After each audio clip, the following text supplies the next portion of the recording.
శుభం వ్యాధు శ్రీ గురుభ్యో నమః. మేషరాశి వారికి జూన్ 15వ తారీఖు నుండి 30వ తారీఖు వరకు ఏ విధంగా ఉన్న విషయాన్ని మనం ఇప్పుడు విశేషంగా తెలుసుకోవడం ప్రయత్నం చేద్దాం.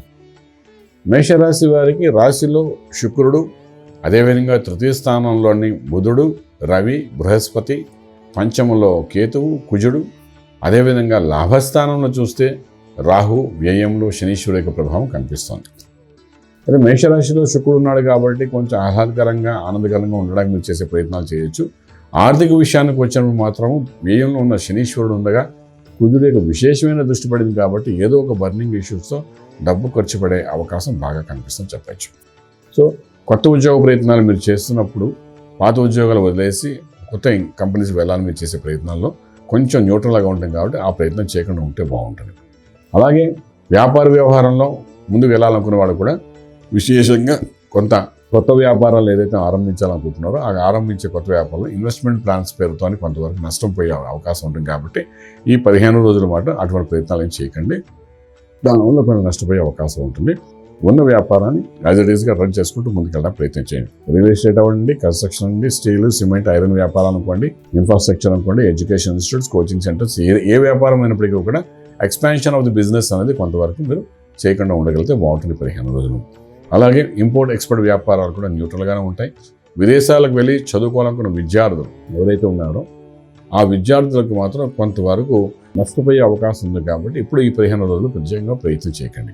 అలాగే విదేశాల్లో ఉన్న విద్యార్థులు ఉద్యోగం కోసం చేసే ప్రయత్నాల్లో కొంత సఫలీకృతమయ్యే అవకాశం బాగానే కనిపిస్తుంది.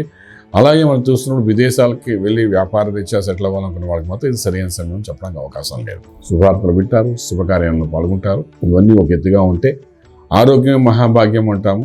సో ఆరోగ్య సూత్రాలకు వచ్చినప్పుడు విశేషంగా ఆరోగ్యపరమైన పరిస్థితుల్లో ఏమీ ఆటంకాలు ఏమీ కనిపించట్లేదు. కానీ మంత్రం దగ్గరికి వచ్చినప్పుడు మాత్రం ఖచ్చితంగా ఇక్కడ సుబ్రహ్మణ్యేశ్వర స్వామి యొక్క ఆరాధన చేయడం చాలా అవసరం పడుతుంది. కారణం ఏంటంటే మీ పంచమ భావంలో ఉన్న కుజుడు కేతువుతో కలిసి ఉన్నాడు కాబట్టి పంచమం అంటే మీ సంతానం, పంచమం అంటే మీ పుత్రుడు, మీ సంతానం, వాటి మీద కుజుడికి విశేషమైన దృష్టి పడింది కాబట్టి ఉన్నాడు కాబట్టి అగ్నితత్వం గల కుజుడు డెఫినెట్గా పిల్లల ద్వారా కొంత నష్టాన్ని కలిగించే అవకాశం ఉంటుంది. పిల్లలు తీసుకున్న నిర్ణయాలు మనకి నష్టపోయే అవకాశం ఉంటుంది. మీ పిల్లలు చదువుకున్న స్కూల్ అనుకోండి, కాలేజీలో కానీ జరిగిన కొన్ని సంఘటనల వల్ల మీరు కొంత నష్టపోయే అవకాశం ఉంటుంది.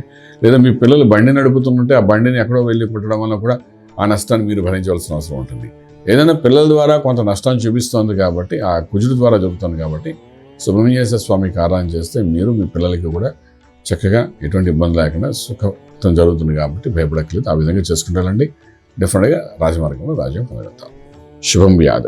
పూర్తి వివరాలకు సంప్రదించండి శ్రీ వేదమాత గాయత్రి జ్యోతిష్యాలయం, బ్రహ్మశ్రీ మంతా సూర్యనారాయణ శర్మ గారు, Srinilayam, first floor, 101, Sai Vaibhav layout, Chitrapuri colony పక్కన, కాజాగూడ, హైదరాబాద్ 500008.